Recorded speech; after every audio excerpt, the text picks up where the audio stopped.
Baik, kita sekarang akan cuba habiskan bab 1 dengan topik 1.3 pencegahan dan rawatan penyakit yang disebabkan oleh mikroorganisma.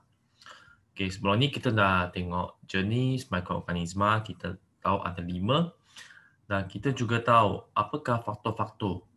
Okey, faktor-faktor yang menyebabkan mikroorganisma untuk tumbuh. Okey, seperti cahaya, uh, pH, kehadiran nutrien dan sebagainya. Dan selepas itu kita pun nampak ada mikroorganisma yang berfaedah. Okay, dia sangat berguna untuk kehidupan kita. Tetapi sebenarnya mikroorganisma kadang-kadang dia membawa kesan yang negatif, kesan yang buruk. So, apa yang kita cuba lakukan adalah kita ingin mencegah kesan buruk daripada mikroorganisma. Okay, so untuk topik ini kita cuba tengok apakah kesan negatif mikroorganisma dan macam mana kita boleh elakkan daripada jangkitan ataupun kesan-kesan yang buruk, kelemahan oleh mikroorganisma. Okay. So, pencegahan dan rawatan penyakit yang disebabkan oleh mikroorganisma. So, biasanya selain mikroorganisma yang berfaedah, sebenarnya kita nampak, kalau kita memang tahu, wujud juga mikroorganisma berbahaya yang dikenali sebagai patogen. Kalau you masih ingat, semasa Form 2, kita belajar tentang patogen. Okay, patogen ini, dia akan menyebabkan penyakit kepada kita. Okay, dia akan menyebabkan penyakit kepada kita. So, apa yang kita cuba selesaikan adalah kita boleh gunakan teknik aseptik. Okay, salah satu cara untuk mengelakkan diri daripada dapat penyakit. Okay, teknik aseptik merujuk kepada prosedur kesihatan yang dijalankan untuk menghalang jangkitan patogen. Okay, so dia adalah satu cara ataupun prosedur untuk kita elakkan daripada dijangkit ataupun kita boleh mengingkirkan patogen yang sedia ada. Okey, sebab kita tahu contohnya mungkin kita nampak sekarang kan ada COVID-19. COVID-19, apa yang kita boleh buat adalah kita elakkan daripada dijangkiti oleh virus. Okey, virus COVID-19. So, oleh yang demikian, teknik aseptik adalah bertepatan dengan ungkapan mencegah lebih baik daripada merawat. Okay, selalunya kita tahu apa yang kita nak buat adalah kita cuba patuhi SOP. Okay, SOP ini seperti kita pakai mask, kita pakai hand sanitizer. So, semua ini adalah cara untuk kita elakkan daripada dijangkiti COVID-19. Okay, daripada orang lain yang kita tidak kenal pun. Sebab kita tak tahu sama ada orang lain dia mempunyai simptom ke tidak. So, apa yang kita boleh buat adalah kita cuba mencegah. Okay, prevention is better than cure. Okay, so hal ini bermaksud mencegah seseorang daripada dijangkiti oleh patogen adalah lebih baik daripada merawat seseorang yang telah dijangkiti oleh patogen tersebut. Okay, kita jangan tunggu bila virus dah menjangkiti kita, baru kita nak dapat recovery ataupun kita dapat rawatan. Tak. Lebih baik adalah kita terus mencegah, elakkan daripada dijangkiti. Walaupun vaksin sudah sampai, tapi kita masih tak pasti macam mana kesan sampingan vaksin. So, apa yang kita boleh buat adalah kita cuba elakkan. Okay. Mencegah lebih baik daripada merawat. So, di sini kita ada 5 contoh ataupun 5 cara teknik aseptik. Okay, kita akan tengok satu-satu. Pertama adalah pensteralan, pendidihan kedua, ketiga penggunaan antiseptik, keempat penggunaan disinfektan dan akhir sekali penggunaan sinaran. Okay, so pertama sekali kita cuba tengok pensteralan. Okay, pensteralan apa maksud dia? Okay, dia adalah proses untuk kita membunuh atau menyingkirkan mikroorganisma daripada sesuatu objek atau persekitaran. Okay, so apa yang kita cuba buat adalah kita we kill the microorganism. Contoh kita bunuhkan bakteria. Okay, so kaedah penstedaran ini bergantung kepada jenis mikroorganisma yang dimusnahkan atau disingkirkan. Untuk bunuh mikroorganisma, kita kena tengok apakah jenis dia. Baru kita putuskan, baru kita decide sama ada kita nak guna cara apa. Okay, so contohnya kalau suhu di dalam autoclave yang melebihi 130 darjah Celsius dapat membunuh mikroorganisma dan spora ni. Okay, so contohnya kita nak mensterilkan alat. Okay, mensterilkan alat pembedahan ke, contoh surgery kan. So kita boleh menggunakan cara autoclave. Okay, supaya kita dapat membunuh mikroorganisma. Okay, mikroorganisma yang pada alat pembedahan itu. Kita tak nak nanti bila doktor ke mereka guna alat tu selepas doktor menggunakan untuk satu patient, kita nak bunuh mikroorganisma kan, takut nanti ada infection. So kita guna autoclave. Okay, autoclave. Okay, selain itu kita boleh gunakan penapis mikron. Okay, penapis mikron untuk menapis zarah-zarah seni. Okay, zarah seni dan mikroorganisma daripada air atau cecair. Okay, penapis maksudnya kita cuba filter. Okay, filterkan yang mikroorganisma yang dapat dikeluarkan. Okay, biasanya contoh kita boleh filter alga. Okay, filterkan alga daripada lalutan cecair. Okay, so sebenarnya dia ada lima contoh kaedah penstedaran. Okay, pertama adalah haba. Okay, seperti yang saya sebut tadi lah, kita gunakan autoclave. Okay, untuk mensteril alat pembedahan ataupun alat surgery. Okay, kedua adalah bahan kimia. Okay, contohnya kita cuci tangan. Cuci tangan dengan menggunakan sabun, itu adalah contoh bahan kimia. Okay, kita sterilkan tangan kita. Okay, selain itu kita boleh gunakan kaedah sinaran. Okay, contohnya kita menggunakan kaedah sinaran ultra ungu, UV light ya, untuk menghalang pembiakan mikroorganisma. Okay, kita tak nak bakteria ke mereka merebak ataupun menjadi lebih luas. Okay, so kita boleh gunakan sinar ultra ungu untuk membunuh mereka. Okay, keempat adalah melalui tekanan tinggi. Contohnya kita boleh menggunakan periuk tekanan untuk menghalang pembiakan kulat. Okay, menghalang pembiakan kulat. Okay, dan akhir sekali tadi saya dah sebut kita boleh menggunakan penapis. Contohnya penapis mikron boleh menghalang alga. Okay, atau menapis alga daripada lalutan cecair. So it depends on what kind of microorganism, then only we decide what kind of methods. Okay, so contoh kalau tadi kita dah sebutkan, kita boleh gunakan tekanan tinggi untuk apa? Okay, untuk kulat. Okay, kita elakkan kulat tumbuh. Kalau untuk penapis, kita boleh elakkan atau tapiskan alga. Okay, kita boleh tapiskan alga. Yang lain-lain kita boleh bunuh bakteria, okay, ataupun virus. Okay, so ini adalah kaedah pertama, iaitu kita menggunakan pensteralan. Okay, pensteralan. Okay, kedua kita gunakan kaedah pendilihan. Okay, pendilihan air pada suhu 100 darjah Celsius. Okay, memang biasanya digunakan untuk membunuh mikroorganisma pada objek kegunaan harian seperti botol susu, jarum suntikan dan peralatan doktor gigi. Okay, so selain daripada kita guna penstellaran. Okay, contohnya kita pakai autoclave kan.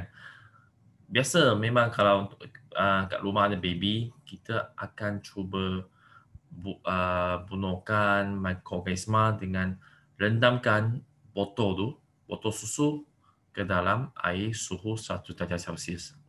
Okay, sebab kita tahu kalau suhu yang panas, mikroorganisma dia tidak dapat hidup. Okay, too hot or maybe too cold, microorganism cannot survive. Okay, so kedua adalah cara pendidihan. Okay, ketiga, kita boleh guna cara antiseptik. Okay, antiseptik, okay, biasanya kalau contoh kalau kita dah luka, jatuh luka ke, so kita akan guna antiseptik. So antiseptik dia merupakan bahan kimia yang dapat disapukan pada permukaan kulit manusia atau luka untuk mencegah jangkitan patogen. Okay, so kita akan sapukan antiseptik supaya dia dapat menghalang patogen tu menjangkiti kita. Okay, so contoh antiseptik yang biasa adalah ubat kuning.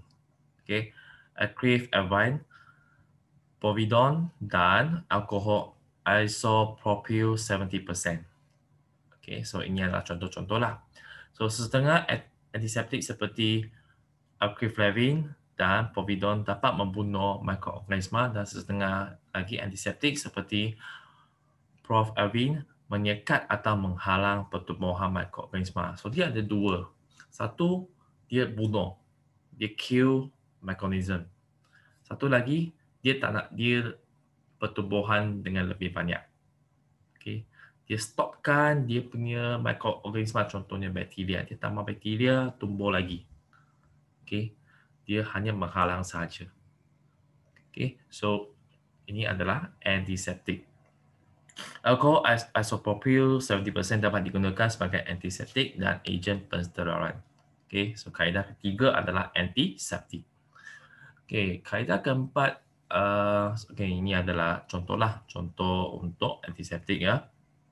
Okay, kaedah keempat adalah disinfectant. Okay, disinfectant dia beza dengan antiseptik. Disinfectant dia digunakan untuk permukaan lain. Okay, ataupun benda bukan hidup. Tadi kita ada antiseptik. Antiseptik digunakan untuk kulit kita. Okay. Tetapi disinfectant digunakan untuk permukaan bukan hidup. Okay, contohnya tandas. Okay, tandas kolam renang untuk membunuh mikroorganisma. Okay, so kita jangan gunakan disinfectant kat kita punya tangan nanti tangan kita akan menjadi korosif pula. Okay, nanti kita punya kulit akan rosak. So, disinfectant tidak sesuai digunakan untuk kulit dan luka. Biasanya, disinfectant yang digunakan adalah contohnya bahan peluntur, hidrogen peroksida dan cecair klorin. Okay, so contohnya kita pakai cecair klorin untuk membunuh mikroorganisma dalam kolam renang. Okay, normally dekat swimming pool kita pakai klorin untuk membunuh mikroorganisma. Okay, so ini adalah disinfectant. Dan akhir sekali kita ada sinaran. Okay, so sinaran seperti UV, sinar ungu, sinar X dan sinar gamma. Okay, so sinaran ini mereka mempunyai tenaga yang tinggi. They have very high energy. Okay, jadi mereka dapat membunuh mikroorganisma. Okay, so janganlah kita suka-suka selalu pergi check dengan dengan X-ray tau. Sebab X-ray ini dia mempunyai tenaga yang tinggi. Dia bukan sahaja akan membunuh mikroorganisma, tapi dia juga akan membunuh sel kita. Okay. Sel hidup yang baik dan mikroorganisma kedua-dua memang dapat dibunuh juga. Okay. So sinar-sinar ini dapat menembusi ke dalam sel mikroorganisma dan memusnahkan dia. So, contohnya UV, sinar ultraungu digunakan untuk membunuh mikroorganisma di dalam bilik bedah. Okay. So kadang-kadang sinar gamma ini dia dapat digunakan untuk rawatan kanser. Okay, rawatan kanser. Okay, so kita dah tengok 5 kaedah untuk pencegahan. Okay, pencegahan. Okay, ingat pencegahan tujuan dia untuk kita menghalang jangkitan patogen. Okay, menghalang jangkitan patogen. Okay, lepas tu kita cuba tengok kepada antibiotik dulu. Okay, apakah itu antibiotik? Antibiotik dia adalah ubat.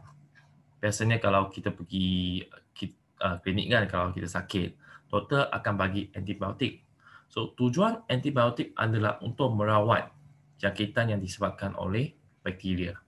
Okay, satu situasi yang adalah untuk antibiotik ini, dia merawat. Okay, keyword adalah merawat. Kita dah dapat jangkitan bakteria. So, kita nak dapat rawatan. Sebelum ni, kita ada 5 kaedah tu, itu adalah pencegahan. Okay. Kita elakkan daripada jangkitan. Tetapi kalau kita dah dapat jangkitan, kita perlu dapat rawatan. Okay, kita perlu dapat rawatan. So, antibiotik dia dapat merawat jangkitan. Tetapi dia tidak berkesan terhadap jangkitan virus seperti demam biasa, sel sema dan batuk. Okay. So, antibiotik dia untuk bakteria. Okay, dia untuk bakteria, bukan virus. Kalau virus, dia tidak berkesan. No use. So, ada satu masalah adalah kerintangan antibiotik. Okay, kerintangan antibiotik. So, apa itu? Dia berlaku apabila antibiotik hilang keupayaan untuk membunuh bakteria. Okay, antibiotik cannot kill the bacteria. Okay, sepatutnya dia tujuan dia untuk membunuh bakteria, tapi dia tidak dapat. Okay, so kenapa dia tidak dapat membunuh bakteria? Ada beberapa faktor. Pertama sekali, kalau kita gunakan antibiotik dengan berlebihan, okay, sepatutnya kita perlu habiskan ubat ini 1 botol saja. Tapi you makan 10 botol. Okay, so penggunaan antibiotik yang berlebihan tak bagus juga. Too much of something is not good. Okay. Kedua, penggunaan antibiotik yang tidak tepat. Okay, contohnya, merawat jangkitan yang disebabkan oleh virus seperti sakit tekak, demam, sel sema dan batuk biasa dengan antibiotik. So, kita dah tahu antibiotik untuk bakteria. So, kalau kita dapat demam, maka antibiotik memang tak berguna. Sebab itu jangkitan daripada virus. Okay, jangkitan daripada virus. So, we cannot just take antibiotik. We have to take something else. Okay. Lepas tu yang ketiga, tidak mengambil antibiotik dalam tempoh yang ditetapkan. Okay. So sepatutnya 4 jam makan sekali, tetapi kita makan 4 hari sekali. Tak boleh. Mesti ikut dia punya jadual. So memang bahaya kerintangan antibiotik kerana kerintangan antibiotik akan menyebabkan kita mudah terdedah kepada lebih banyak penyakit. Okay, so ini adalah antibiotik. So, macam mana kita nak dapat rawatan bagi penyakit berjangkit? So, di sini kita ada contoh 3 penyakit berjangkit. Pertama adalah pneumonia. Okay. Kedua adalah athlete's foot. Dan ketiga adalah kayak. Okay, so contohnya pneumonia, dia adalah disebabkan oleh bakteria. Okay, disebabkan oleh bakteria seperti Streptococcus pneumonia, okay, yang berlaku pada lung, paru. So, untuk penyakit seperti ini, kita dapat dirawat dengan antibiotik seperti penicillin. Okay, sebab dia adalah jangkitan bakteria. Okay, untuk jangkitan bakteria, kita boleh guna antibiotik. Okay, untuk kedua, athlete's foot lah. Okay, athlete's foot maksudnya kaki lah, kaki. So, kita nampak ada jangkitan seperti dalam gambar ini. Dia disebabkan oleh kulat. Okay, kulat ataupun fungi yang dinamakan Trichofatum rubrum. So, cara rawatan adalah kita boleh berikan antifungal. Okay, antifungal seperti clotrimazole. Okay, clotrimazole. Okay, ini adalah kedua. Dan akhir sekali adalah kayak. Okay, penyakit kayak yang berlaku pada contohnya pada leher lah. Okay, nampak tak? So, dia disebabkan oleh virus seperti varicella zoster. Dan kita boleh dapat rawatan dengan antiviral. Okay, antiviral seperti acyclovir. Okay, acyclovir. So, antibiotik untuk bakteria, antifungal untuk kulat, dan antiviral untuk virus. Okay, so kita perlu kena pasti apakah jenis mikroorganisma yang menjangkit kita. Barulah kita menggunakan rawatan yang sesuai. Okay. Kalau berlaku kayak, kita tak boleh guna antibiotik. Okay. Untuk jangkitan virus, kita tak boleh guna antibiotik. Kita perlu guna antiviral. Okay. Kita perlu guna antiviral. Okay. So, ini adalah tentang 1.3. Okay. So, imbas kembali, kita ada pencegahan dan kita ada rawatan. Of course, lebih baik mencegah lebih baik daripada merawat. Okay. If can, we try to prevent. But if cannot, we have to get the medication. Okay. Or get a cure from the doctor. Okay. So, ini adalah tentang 1.3. So, habis 1.3 pencegahan dan rawatan daripada mikroorganisma. Okay, dan saya akan lampirkan satu lagi video tentang eksperimen bagi antibiotik. Okay, kita boleh mengkaji kepekatan antibiotik, okay, kesan dia terhadap mikroorganisma. Okay, so kita jumpa pada video yang seterusnya. Sekian, terima kasih.